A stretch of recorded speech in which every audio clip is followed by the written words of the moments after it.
Thank you and welcome to the show this morning. The topic this morning is suicide among African Americans. And we have with us to talk about suicide among African Americans, Dr. CPoe. Dr. Poe is a psychiatrist as well as a minister. And of course, Dr. Poe, let me welcome you to the show this morning. Thank you. Very good to be here. And to tell you, Dr. Poe, how delighted we are to have you. As a matter of fact, we've received so many compliments from the last show that you did with us dealing with crime and violence. And we felt that suicide is so close to violence. It might be a silent kind of violence that we wanted to talk to somebody about it. And of course, in almost every area, your name came up, and we wanted to bring you back in to talk about suicide among African Americans. But before we get into that, Dr. Poe, let's have you to talk about Dr. Poe himself, to give us some information about your background and some of the things that, in a real sense, certifies and qualifies you as the person to deal with some of the issues that you're dealing with this morning. Thank you very much. Dr. Haney, I'm a psychiatrist and also a minister. Here in Nashville, Tennessee. I'm in private practice, and I work with primarily an elderly population. I guess it was about 2 years ago now that the Lord led me to form a group called the Committee for the Study of Violence and Health. And we went into the Metro Jail and did assessments of 25 inmates to see if we could gain a better understanding of why some people choose violence as a lifestyle. The unique thing about that research is that it involved a spiritual assessment along with a psychological, sociological, and psychiatric assessment. In addition, I've been involved in prison ministry off and on for about the last 15 years. I've been involved with the Nashville Union Mission. I would call it a homeless ministry for about 15 years. And I've been a psychiatrist since 1970. Very good. And of course, Dr. Poe, what we'd like to talk about this morning is suicide among African Americans. But before we get into suicide among African Americans, let's look at suicide as a general problem, because whether you're African American or whatever, it is a problem. And let's talk about suicide, and then later on we'll talk about the prevalence among African Americans. Let's talk about suicide. Well, suicide is a big problem. As a matter of fact, you might be surprised that based on some statistics that was done in 1995, there were 22,000 murders recorded throughout the nation, but there were 31,000 suicides.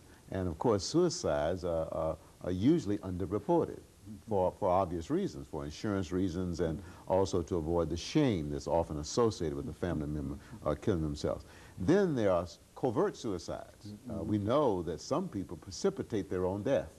And so persons who are on the receiving end of a homicidal attack sometimes have set themselves up to be killed, all right?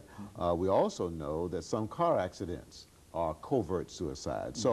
So in terms of accurate statistics on just how big of a problem suicide is, we really don't know, but it's a very big problem in our nation. Very big problem.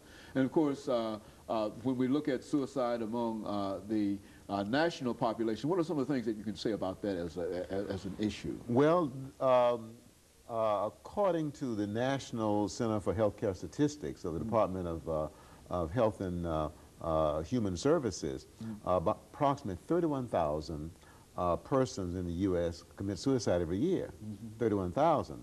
Now, based on data that was obtained in 1997, 27,000 of those were Caucasians. About 3,000 of those were non-white. Of the 27,000 that were Caucasian, 22,000 were male Caucasian, and about 5,700 were female Caucasian. 1,748 were Afro-American males, and about 339 were Afro-American females. So the prevalence of suicide is very high among the Caucasian population and very high among the Caucasian male population. Yes. Now, considerably low among Afro-Americans, but we are catching up. We are catching up. As a matter of fact, the incidence or the prevalence of the suicide rate among Afro-Americans has doubled, particularly in the 15 to 19-year old age group in the last 20 years. And of course, Dr. Poe, I know that there are the warning signs and all of those other things that you know about it, but it is still a very intriguing question to me as to why people engage. I mean, what are some of the causes of these suicides? I think you've indicated that some are covert and some are, but now, what would you say as a psychiatrist that would generally motivate an individual to take his own life, whether it's outright or whether it's in a covert fashion? Okay, that's a very good question. Our thinking now, well, let me give you these statistics also.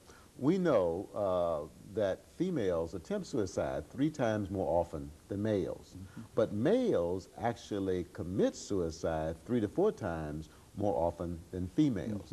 We know that there seems to be a relationship between depression and suicide. Of course, we also know that females are more often depressed. But what we're just beginning to recognize is that despair, or a sense of hopelessness, helplessness, and worthlessness, and powerlessness is, I believe, a much better predictor of suicide. And therefore, males, we are more prone to despair. Okay, less prone to depression, but more prone to despair and paranoia. And therefore, we're more prone to actually complete a suicide. Whereas females are more prone to attempt, we're more prone to actually complete a suicide. As a